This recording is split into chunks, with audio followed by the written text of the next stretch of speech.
விக்ரம் ஏற்கனவே ஒரு பின்னணி குரல் கொடுக்கக்கூடியவர், சிறந்த பாடகரும் கூட. அப்போ அவருக்கு தமிழ்நாட்டில் இருக்கக்கூடிய அந்த ஸ்லாங்ஸ் எல்லாம் வந்து நிறைய அத்துப்படி தான். ஆனால் இந்த ஸ்லாங்கை பேசுகிறதுக்கு அவர் சிரமப்பட்டார். ஷூட்டிங் நடக்கிறப்பெல்லாம் நீங்கள் போயிருக்கீங்களா அந்த ஸ்பாட்டுக்கு? அதில் ஒரு ஆறு வருதுல்ல, அது பொன்னியாரா இல்லை பாலாரா? அது படத்தின்படி பாலாறுன்னு நம்ம கருதலாம். ஒரு சின்ன விமர்சனம் வந்து, படம் வந்து ஒரு சப்டைட்டிலோட தான் பார்க்க வேண்டியது இருக்குது, அதோட மொழி வந்து எங்களால் கனெக்ட் பண்ண முடியல, புரிய மாட்டேங்குது அப்படிங்கிற ஒரு சின்ன குறையுமே சில இடங்களில் விமர்சனம் வச்சாங்களே. இதை முன்கூட்டியே நீங்கள் அனுமானிக்கல எப்படியான ஒரு விமர்சனம் வரும் அப்படின்னு? பார்வையாளர்களுக்கு என்று ஒரு பொறுப்பு இருக்கிறது. நீங்கள் மதுரை மொழியை பேசுகிற போது அதில் உங்களுக்கு தெரியாத, சென்னையில் இருக்கிறவர்களுக்கு புரியாத சில சொற்கள் அதில் இருக்க தான் செய்யும்.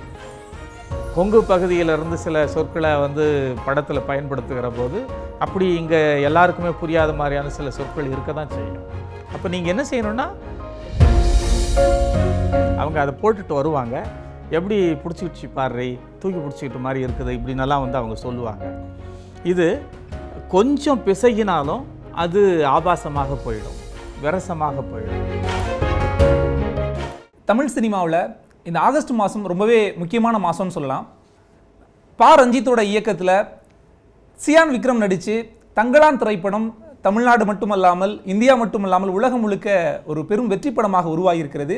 இந்த சூழலில் தங்களான் படம் பேசிய நில அரசியல் என்ன, அந்த தங்களான் படத்தினுடைய அரசியல் தமிழ் சமூகத்தில் எடுபட்டிருக்கிறதா என்பது தொடர்பாக உரையாடுவதற்காக தங்களான் படத்தினுடைய வசனகர்த்தா, எலெக்ஷன் உள்ளிட்ட படங்களுக்கு வசனம் எழுதியவர், எழுத்தாளர், கவிஞர் அழகிய பெரியவன் அவர்கள் நம் அரங்கிற்கு வந்திருக்கிறார். அவரோடு உரையாடலாம். வணக்கம். வணக்கம். ஷூட்டிங் நடக்கிறப்பெல்லாம் நீங்கள் போயிருக்கீங்களா அந்த ஸ்பாட்டுக்கு? போயிருந்தேன். அதில் ஒரு ஆறு வருதுல்ல, அது பொன்னியாரா இல்லை பாலாரா? அது படத்தின்படி பாலாறுன்னு நம்ம கருதலாம். ஆனால் உண்மையிலே அது ஒகேனக்கல். ஓகே, எடுக்கப்பட்ட இடம். ஓகே, காவிரி ஆறு. விக்ரம் உங்ககிட்ட பேசினாரா? பேசினார். அவருக்கு வந்து இந்த விக்ரம் ஏற்கனவே ஒரு பின்னணி குரல் கொடுக்கக்கூடியவர், சிறந்த பாடகரும் கூட. அப்போ அவருக்கு தமிழ்நாட்டில் இருக்கக்கூடிய அந்த ஸ்லாங்ஸ் எல்லாம் வந்து நிறைய அத்துப்படி தான். ஆனால் இந்த ஸ்லாங்கை பேசுகிறதுக்கு அவர் சிரமப்பட்டார், அப்படி தான் நான் வந்து நினைக்கிறேன். ஏன்னா தமிழில் இது வரைக்கும் தொண்டை மண்டலத்து ஸ்லாங் அப்படின்னு சொல்லி பதிவாகவே இல்லை. கொங்கு பகுதி ஸ்லாங் பதிவாகி இருக்கிறது, திருநெல்வேலி பாஷை, அதே போல் மதுரை பாஷை, நிறைய எல்லாமே வட்டார வழக்குகள் நிறைய பதிவாகியிருக்கு. ஆனால் வேலூர் வடார்காடு சார்ந்த அந்த வட்டார வழக்கு பதிவே ஆகலை. முதன்முறையாக தங்களான் தான் அந்த வட்டார வழக்கை பேசியிருக்கிறது. அந்த வட்டார வழக்கை பேசுவதற்கு எல்லோருக்குமே சிரமம் இருந்தது. ஆனால் படக்குழு அதை சாத்தியப்படுத்தினாங்க. என்னென்னா, அதற்கென்று தனியாக அசிஸ்டன்ஸை வந்து வச்சு, அப்புறம் இந்த வார்த்தையை எப்படி பேசலாம், இந்த சொல்லை எப்படி உச்சரிக்கலாம் அப்படின்னு என்கிட்ட அடிக்கடி கேட்டு, நான் முழுக்கவே ஒரு முறை படித்தும் காட்டினேன். அப்படி வந்து ஒன்று ஒரு வேலையை செய்கிற போதும் ரொம்ப கவனமாக செய்து அதை வந்து அவங்க நிறைவேற்றினாங்க. என்னென்னா, இது லைவ் அப்படின்னு சொல்லுகிற போது இதில் ஒரு வசதி இருந்தது. என்னென்னா, நீங்கள் ஒரு 4-5 டேக் போகிறீங்கன்னு வச்சுங்களேன், உங்களுக்கு அது இயல்பாக பழகிடும் அந்த வசனம். அப்படியும் இது ஒரு வகையில் அவர்கள் இயல்பாக பேசுவதற்கு உதவிகரமாக இருந்தது. அப்புறம் அது ஒரு வட தமிழகத்தில் இன்றைக்கு சென்னையில் வட சென்னையில் பேசக்கூடிய அந்த ஒரு கலோக்கியல் டயலக்டுக்கு இணையானது மாதிரியே தான் வேலூர் மாவட்டத்தில் அன்றைய சொற்கள் இருந்ததா? கிட்டத்தட்ட சென்னை டயலக்டும் வேலூர் வடார்காடு டயலக்டும் ஒன்று தான். ஆனால் என்னென்னா, சென்னை டயலக்ட் வந்து ரொம்பவும் ஓப்பனாக இருக்கும், அங்கே ஒரு மாதிரி சட்டிலாக இருக்கும். அதுதான் வேறுபாடு. அது மட்டும் இல்லாமல் சென்னை டயலக்டில் இல்லாத ரொம்ப அற்புதமான அசலான தமிழ் சொற்கள் வந்து வடார்காடு டயலக்டில் நிறைய இருக்கும். இப்போ ஒரு இடத்துல அந்த மக்களெல்லாம் கூட்டிகிட்டு அங்கே போகிறாங்க. போகும்போது அடித்து தங்களானையும் அவங்க பிள்ளைகள் எல்லாரையுமே அடிக்கிறாங்க, ஒரு சண்டையெல்லாம் நடக்குது. அப்போ ஆர்தர் அங்கே வந்துடுறாரு. வந்த உடனே துரை இது மாதிரி ஆயிடுச்சு நல்லா சொல்லிட்ட உடனே அவர் தங்களான் வந்து தன்னுடைய கங்கம்மா கிட்ட சொல்கிறாரு. துரை மட்டும் அதுக்கு முன்னாடி அப்போ துரை மட்டும் என்னை பார்த்துருந்தாருன்னா ஓடி வந்து தப்பின்னு இருப்பார் அப்படின்னு ஒரு வார்த்தையை அவர் சொல்லுவார். அப்போ தப்பிக்கிறது அப்படின்னு சொல்கிறது ஒரு டிப்பிக்கலான வட தமிழகத்தினுடைய சொல். அது என்னென்னா தழுவிக்கொள்வது. அந்த தழுவிக்கொள்வது அப்படின்னு சொல்கிறது ரொம்ப மருவி தப்பிக்கிறது அப்படின்னு ஒன்று இருக்குது. அதையே வேறு மாதிரியும் சொல்லுவாங்க. தூக்கி தப்பிடுவேன் அப்படின்னு சொன்னால் தூக்கி அடிச்சிருவேன் போட்டுருவேன்ற பொருள்லையும் அதை வந்து சொல்லுவாங்க. அப்புறம் வெகாளம் அப்படின்னு ஒரு வார்த்தையை பயன்படுத்துவாங்க.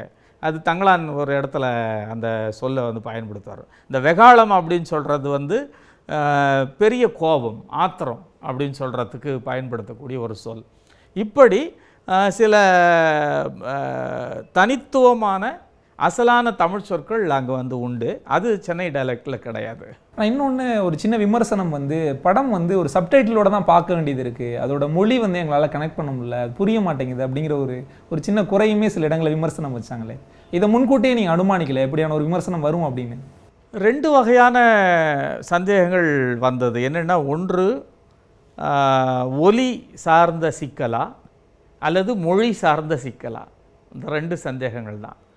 ஒலி சார்ந்த சிக்கல் அப்படின்னு சொல்லி யோசித்த போது அதை மறுநாளே சரி பண்ணிட்டாங்க.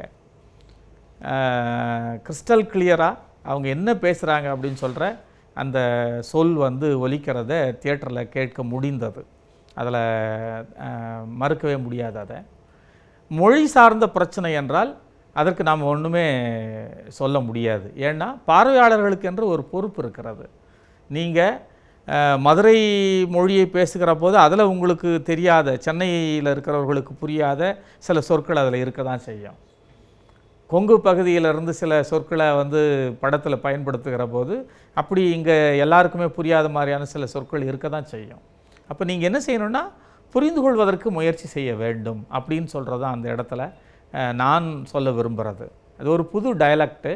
அதை வந்து புரிந்து கொள்வதற்கும் அது அறிந்து கொள்வதற்கும், அது என்ன தான் புதுசாக அந்த வார்த்தை எப்படி இருக்குது, என்ன வார்த்தை அது அப்படின்னு அறிந்து கொள்வதற்குமான ஒரு கோ ஒர்க் வந்து தேவைன்னு நான் நினைக்கிறேன். ஒரு இணை வேலை ஒரு பார்வையாளருக்கும் அது தேவைன்னு நான் நினைக்கிறேன். நான் ஏன்னா தங்களான நீங்கள் பார்க்குறதுக்கே உங்களுக்கு வந்து ஒரு அரசியல் தெளிவும் ஒரு பார்வையும் இருந்தால்தான் அந்த படம் நிறைய திறப்புகளை உங்களுக்கு உருவாக்கும். கங்கம்மாவுக்காக நீ கேட்ட அந்த சொக்கா வாங்கிட்டு வந்திருக்கேன்னு சொல்கிற அந்த காட்சியில் தமிழ்நாட்டில் ரொம்பவே ஒரு கொண்டாடப்பட்ட ஒரு சீன், ஒரு காட்சினே சொல்லலாம். அப்போ அவள் அந்த சொக்காவை அழிஞ்சிட்டு வெளில வர்றப்ப அந்த ஊரே கொண்டாடுறது, எல்லாருக்குமான அந்த உடை, இதுக்கு பின்னாடி இருக்கக்கூடிய ஒரு பெரிய வரலாறு இருக்குது. தோல் சிலை போராட்டம், மொழிவரி சட்டம், இந்த மாதிரியான பிரச்சனைகள்லாம் இருக்குது. இப்போ அதில் விக்ரம் சொல்கிறது வந்து ஒரு வசனமாக இருக்கட்டும், மாமனுக்கு தான் எவ்வளோ அக்கறை பிள்ளைங்க மேலே, இந்த ஃப்ளோலாம் எப்படி? நான் எழுதும்போதே அந்த காட்சி எனக்கு ரொம்பவும் சுவாரஸ்யமாக இருந்தது. என்னென்னா, ஒரு படம் அப்படின்னு சொல்லுகிற போது பார்வையாளர்களை நீங்கள் எந்த இடத்துல ரிலேட் பண்ணுது அந்த படம், அது ரொம்ப ரொம்ப முக்கியம். அப்போ அது எழுதும்போதே இயல்பாக ஒரு கேலி கிண்டல் அதெல்லாம் வந்து தானாகவே வந்தது. ஏன்னா ஒடுக்கப்பட்ட மக்களுடைய கிராமங்களில் நீங்கள் வந்து பார்த்தீங்கன்னா அவங்க ரொம்பவும் பூசி மொழிகள்லாம் பேச மாட்டாங்க, ரொம்ப இயல்பாக பேசுவாங்க. சண்டைன்னு வந்துருச்சுன்னா புருஷனை வந்து வாடா போடான்னு கூட பேசிடுவாங்க. அப்புறம் அந்த முறை அதில் அவங்க வந்து சொல்லி விளையாடுறது, திட்டிக்கிறது, கேலி கிண்டல் செஞ்சுக்கிறது. அப்போ அதெல்லாம் வந்து அவ்வளவு ஒரு ஆர்கானிக்காக இருக்கும், உயிர்ப்போடு இருக்கும்.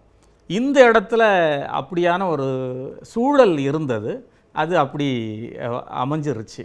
அண்மையில் நடிகர் பொன்வண்ணனை நான் ஒரு நிகழ்ச்சியில் சந்தித்தேன். அப்போ படம் ரிலீஸ் ஆகிட்டு இருந்தது. அப்போ அவர் என்னை வந்து ரொம்பவும் பாராட்டிட்டு ஒரு விஷயம் சொன்னார். என்னென்னா, முதல்ல அது வரைக்கும் சட்டையே போடாத மக்கள் சட்டை போடுறாங்க, பெண்கள் போடுறாங்க. அப்போ அந்த இடத்துல அவர்கள் எப்படி ஃபீல் பண்ணுறாங்க அப்படின்னு சொல்கிறத எழுதியிருக்கிறீங்க நீங்கள், அது ரொம்பவும் நல்லா இருந்தது அப்படின்னு சொன்னார். அவங்க அதை போட்டுட்டு வருவாங்க, எப்படி பிடிச்சிக்கிச்சு பாரு, தூக்கி பிடிச்சிக்கிட்ட மாதிரி இருக்குது இப்படின்னெல்லாம் வந்து அவங்க சொல்லுவாங்க. இது கொஞ்சம் பிசகினாலும் அது ஆபாசமாக போயிடும், விரசமாக போயிடும். ஆனால் அங்கே முழுக்க முழுக்க வெளிப்படுவது வியப்பு. இதுவரைக்கும் அனுபவிக்காத ஒன்றை வந்து அவங்க அனுபவிக்கிறாங்க, புதுசாக அவங்க வந்து ஒன்றை உணர்கிறாங்க. இந்த புதுசாக உணர்வதை, அந்த அனுபவிப்பை அங்கே வந்து சொல்லணும் அப்படின்னு சொல்லிட்டு எனக்கு தோணுச்சு. அப்போ இது ரொம்ப எல்லை மீறாமல் ரொம்பவும் கீழேயும் இறங்கி போயிடாமல் ஒரு மிடிவலான ஒரு இடத்துல இருந்து அவங்களுடைய அனுபவத்தை மட்டுமே பேசணும். அது ஒரு பெண்களுடைய இயல்பான வெளிப்பாட்டு தன்மையோடு அது இருக்கணும் அப்படின்னு நான் வந்து நினச்சேன். அந்த இடத்த பொன்வண்ணன் ரொம்பவும் அழகாக சுட்டி காட்டி மிகச்சிறந்த ஒரு இடம், அது அற்புதமாக அங்கே வந்து வசனம் இருந்தது அப்படின்னு அவர் வந்து சொன்னார். அந்த இடமெல்லாம் எழுதுகிற போது ரொம்ப சுவாரஸ்யமாக இருந்தது எனக்கு. செய்திகளை உடனுக்குடனும் துல்லியமாகவும் தெரிந்து கொள்ள சப்ஸ்கிரைப் பண்ணுங்க.